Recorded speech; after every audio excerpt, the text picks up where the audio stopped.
Hey guys, welcome to our channel. இன்னைக்கு வீடியோவில் நம்ம என்ன டாபிக் பற்றி பார்க்க போகிறோன்னா, நீங்கள் ஒரு விஷயத்துக்காக மேனிஃபெஸ்டேஷன் செஞ்சுக்கிட்டே இருக்கீங்க. உங்களுக்கு பிடிச்ச பர்சன் இப்போ பேசாமல் இருக்காங்க, அவங்க எங்கிட்ட பேசணும், அதுக்காக நான் மேனிஃபெஸ்டேஷன் பண்ணுறேன் அப்படின்னு.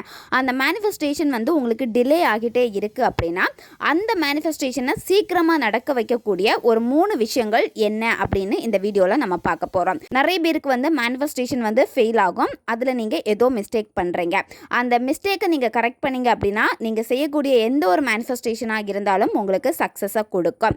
நீங்கள் என்ன மிஸ்டேக் பண்ணுறீங்கன்னு உங்களுக்கு தெரிய மாட்டேங்குது அப்படின்னா, இந்த 3 விஷயங்கள், அதாவது இந்த வீடியோவில் சொல்லக்கூடிய 3 விஷயங்களை நீங்கள் கரெக்டாக ஃபாலோ பண்ணீங்க அப்படின்னா உங்களுடைய மேனிஃபெஸ்டேஷனும் உங்களுக்கு சக்ஸஸாக கொடுக்கும்.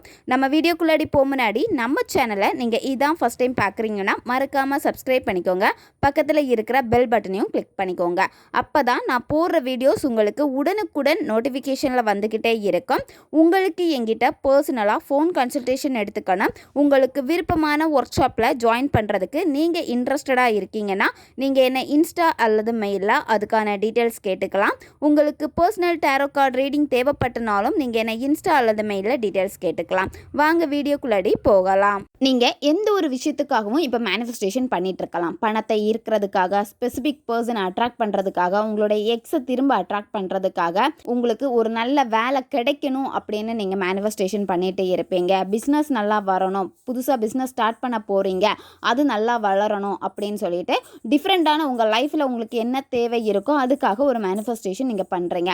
ஆனால் அதில் எந்த விதமான முன்னேற்றமும் உங்களுக்கு இல்லை அப்படின்னா இந்த 3 விஷயங்களை நீங்கள் உங்கள் லைஃப்பில் அப்ளை பண்ணுங்கள். ஃபர்ஸ்ட் ஒன் என்ன அப்படின்னா கிராட்டிடியூட், நன்றி உணர்வு. நீங்கள் எப்போ ரொம்ப நன்றி உணர்வோடு இருக்கீங்களோ அப்போது நீங்கள் நினச்ச விஷயங்கள் எல்லாமே ஆட்டோமேட்டிக்காக உங்ககிட்ட வந்து சேரும். நீங்கள் நன்றி உணர்வோடு இருக்கிறது வெறும் வாய் வார்த்தையோடு நன்றி அப்படின்னு சொல்கிறது கிடையாது. மனப்பூர்வமாக உணர்ந்து நீங்கள் அந்த நன்றியை தெரிவிக்கணும். இப்போ எக்ஸாம்பிள், நீங்கள் ட்ராவல் பண்ணிக்கிட்டு இருக்கீங்க, உங்களுக்கு பிடிச்ச பிளேஸுக்கு போகணும்னு நீங்கள் இருக்கீங்க. அப்போ அந்த இடத்துக்கு நீங்கள் சேஃபாக போய் சேர்ந்துட்டீங்க. அப்போ நீங்கள் உங்களுடைய நன்றியை மனப்பூர்வமாக இந்த பிரபஞ்சத்துக்கு தெரிவிக்கணும். நான் இப்போ சேஃபாக இறங்கிட்டேன், மிக்க நன்றி பிரபஞ்சமே, என்னை வழி நடத்தினதுக்கு மிக்க நன்றி அப்படின்னு உங்கள் மனசில் எப்படி சொல்லணும்னு தோணுதோ அந்த நன்றி உணர்வை உணர்வு பூர்வமாக சொல்லுங்கள். இப்போ நீங்கள் ஏதாவது உங்களுக்கு பிடிச்ச ஒரு ஃபுட்டு சாப்பிட்டீங்க, அந்த ஃபுட்டு உங்களுக்கு ரொம்ப பிடிச்சிருக்கு, அப்போ அந்த ஃபுட்டு கிடைச்சதுக்கு நீங்கள் நன்றியை தெரிவிங்க. இந்த மாதிரி உங்கள் டெய்லி லைஃப்பில் ஏதாவது புது புது விஷயங்கள் உங்களுக்கு கிடைச்சிக்கிட்டே இருக்கும், புதிய அனுபவங்கள் கிடைக்கும். வேலை செஞ்சிட்ருக்கீங்க, அந்த வேலையில் எந்த ஒரு பிடிப்புமே இல்லாமல் இருக்குன்னா யாராவது உங்களுக்கு அந்த இடத்துல ஹெல்ப் பண்ணுவாங்க. அது ஒரு சின்ன ஹெல்ப்பாக இருந்தாலும் உங்களுக்கு அது பெருசாக இருக்கும். அடுத்து என்ன பண்ணலான்னு உங்களுக்கு ஐடியா கிடச்சிடும். அப்போ அந்த இடத்துல அவங்களுக்கு மனப்பூர்வமாக நன்றியை தெரிவிங்க. உங்களை ஒருத்தங்க மனசார ப்ளஸ் பண்ணுவாங்க. அப்படி இருக்கிறப்பவும் மனசார நீங்கள் நன்றியை தெரிவிங்க. இப்போ ரீசெண்டாக எனக்கு ஒரு விஷயம் இந்த வீக்கில் நடந்துச்சு. என்ன அப்படின்னா, நான் காலையில் டிரைவிங் கிளாஸ் போவேன், அதுக்கப்புறமா அடுத்து ஜிம்முக்கு போயிட்டுருப்பேன். அன்றைக்கி லேட் ஆச்சு அப்படின்னு ரொம்ப சீக்கிரமாக நான் போயிட்டுருக்கிறப்போ ஆப்போசிட்டில் எங்கள் வீட்டு பக்கத்தில் இருக்க ஒரு அக்கா நடந்து வந்துக்கிட்டே இருந்தாங்க. இங்கே சார் எனக்காக வெயிட் பண்ணிக்கிட்டு இருந்தாங்க டிரைவிங் கிளாஸில். அப்போ நான் அதை பார்த்ததுமே அவசரமாக ரொம்ப ஸ்பீடாக நடந்து போய்கிட்டே இருக்கேன். அப்போ இவங்க ஆப்போசிட்டில் வந்ததும் நான் ஸ்மைல் பண்ணேன். அவங்க கை கொடு அப்படின்னு கேட்டாங்க. வந்ததுமே நான் எதுக்குக்கா அப்படின்னு கேட்டேன். நான் எதுவுமே எக்ஸ்பெக்ட் பண்ணல, எதுக்கு சடனாக இவங்க கை கொடுக்க கேட்குறாங்க அப்படின்னு. அப்போ நான் கை கொடுத்தப்போ அவங்க ஷேக்கன் பண்ணிட்டு சொல்கிறாங்க, கர்த்தர் உன்னை ஆசீர்வதிப்பாராக அப்படின்னு. எனக்கு சடனாக எதுக்கு இவங்க இதை சொல்கிறாங்க அப்படின்னு மைண்டில் தோணுச்சு. உடனே நான் அவங்களுக்கு நன்றியை சொன்னேன். நன்றியை சொல்லிவிட்டு அதுக்கப்புறம் நான் நடந்து வந்துட்டே இருந்துட்டேன். அதுக்கப்புறம் அந்த டே எனக்கு எப்படி இருந்துச்சுன்னா ரொம்ப நல்லா போயிடுச்சு. அன்றைக்கி டிரைவிங் கிளாஸில் நல்லா ட்ரைவ் பண்ணேன். சார் ரொம்ப என்னை பாராட்டினாங்க. ஜிம் ஒர்க் அவுட் கூட ரொம்ப சூப்பராக அன்றைக்கி போயிட்டு இருந்துச்சு. 1 வீக்காகவே கொஞ்சம் டல்லாக தான் போயிட்டு இருந்துச்சு. அன்றைக்கி ரொம்ப எனர்ஜெட்டிக்காக ரொம்ப நல்லா இருந்துச்சு. அந்த டேவே எனக்கு ரொம்ப ஆக்டிவாக இருந்துச்சு. அப்போ இதை என் மைண்டில் ஓடிக்கிட்டே இருந்தேன், அவங்க ப்ளஸ் பண்ணியிருக்காங்க என்னைய அப்படின்னு சொல்லிட்டு.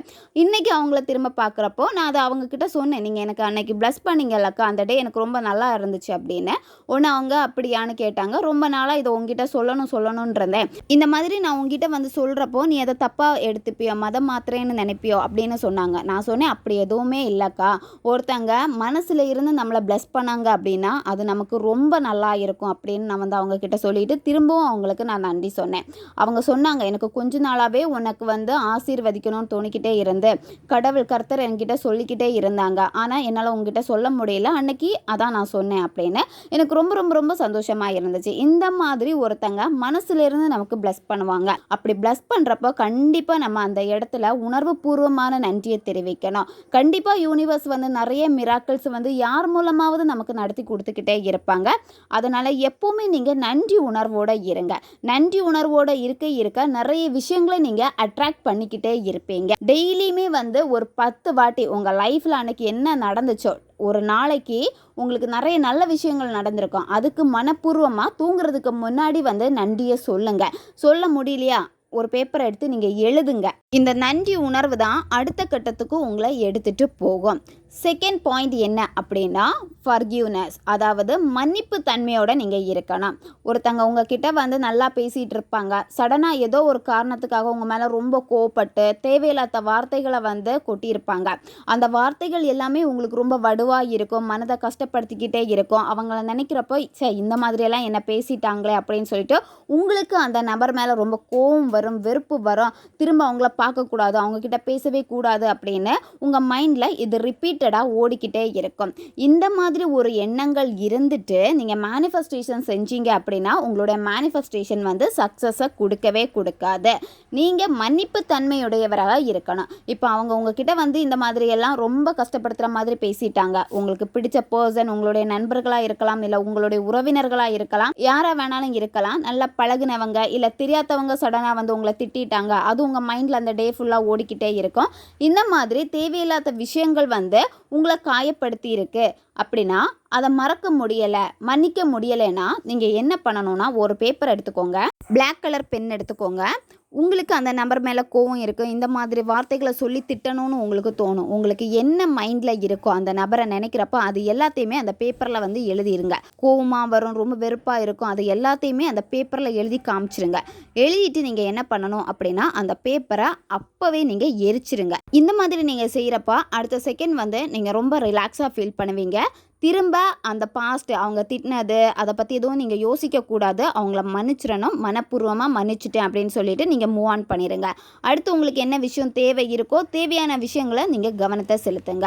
தேர்ட் பாயிண்ட் என்ன அப்படின்னா நீங்கள் எப்போவும் சுறுசுறுப்பான ஒரு நபராக இருக்கணும். சுறுசுறுப்பான நபராக இருக்கணும்னா டெய்லி நீங்கள் எக்ஸசைஸ் பண்ணணும், இல்லை யோகா பண்ணுங்கள், மெடிடேஷன் பண்ணுங்கள், இல்லை ஜிம்முக்கு போங்க. டெய்லியுமே உங்களுடைய உடல் உறுப்புகளை ரொம்ப ஆக்டிவாக வச்சுக்கோங்க. அதுக்கு நீங்கள் எக்ஸசைஸ் பண்ணணும். இந்த மாதிரி நீங்கள் செய்கிறப்ப என்ன ஆகும் அப்படின்னா சோம்பேறித்தனம் உங்களை விட்டு ஓடி போயிடும். அதே மாதிரி உங்களுக்கு அடுத்து உங்கள் லைஃப்பில் என்ன பண்ணலாம் அப்படின்னு சொல்லிட்டு யோசிக்க தோணும். அது மட்டும் இல்லாமல் டே ஃபுல்லாகவே வந்து ரொம்ப சுறுசுறுப்பாக இருப்பீங்க. நிம்மதியான ஆழ்ந்த உறக்கம் உங்களுக்கு கிடைக்கும். நிறைய விஷயங்கள் வந்து எக்ஸசைஸ் மூலம் உங்களுக்கு கிடைக்கும். மைண்டு வந்து ரொம்ப ரிலாக்ஸாக இருக்கும். புதிய புதிய விஷயங்களை பற்றி யோசிக்க தோணும். உங்களுடைய அடுத்த கரியர் என்ன, கோல்ஸ் நோக்கி ஓடுவீங்க. நிறைய விஷயங்களை நீங்கள் பார்ப்பீங்க. இப்போ சொன்ன இந்த 3 விஷயங்களையும் நீங்கள் ப்ராப்பராக கடைபிடிச்சிட்டு வந்தீங்க அப்படின்னா கண்டிப்பாக உங்களுடைய மேனிஃபெஸ்டேஷனில் வந்து 100% நீங்கள் ரிசல்ட்டை பார்க்க முடியும். நீங்கள் செய்யக்கூடிய மேனிஃபெஸ்டேஷன் எல்லாமே டக்குன்னு உங்களுக்கு வேலை செய்யும். ஓகே காய்ஸ், தேவைப்படுறவங்க இதை பயன்படுத்தி பாருங்கள். நம்ம சேனல் உங்களுக்கு பிடிச்சிருக்குன்னா மறக்காமல் சப்ஸ்கிரைப் பண்ணிக்கோங்க. வீடியோவை தேவைப்படுற உங்கள் ஃப்ரெண்ட்ஸுக்கும் மறக்காமல் ஷேர் பண்ணுங்கள். அவங்களுக்கும் இது உபயோகமாக இருக்கும். இன்னும் நிறைய வீடியோஸ் நம்ம சேனலில் அப்லோட் ஆகிட்டே இருக்கும். பக்கத்தில் இருக்கிற பெல் பட்டனையும் மறக்காமல் ப்ரெஸ் பண்ணி வச்சுக்கோங்க. அப்போ தான் நான் போடுற வீடியோஸ் எல்லாமே உடனுக்குடன் உங்களுக்கு நோட்டிஃபிகேஷனில் வந்துக்கிட்டே இருக்கும். அடுத்த வீடியோவில் சந்திக்கலாம். நன்றி.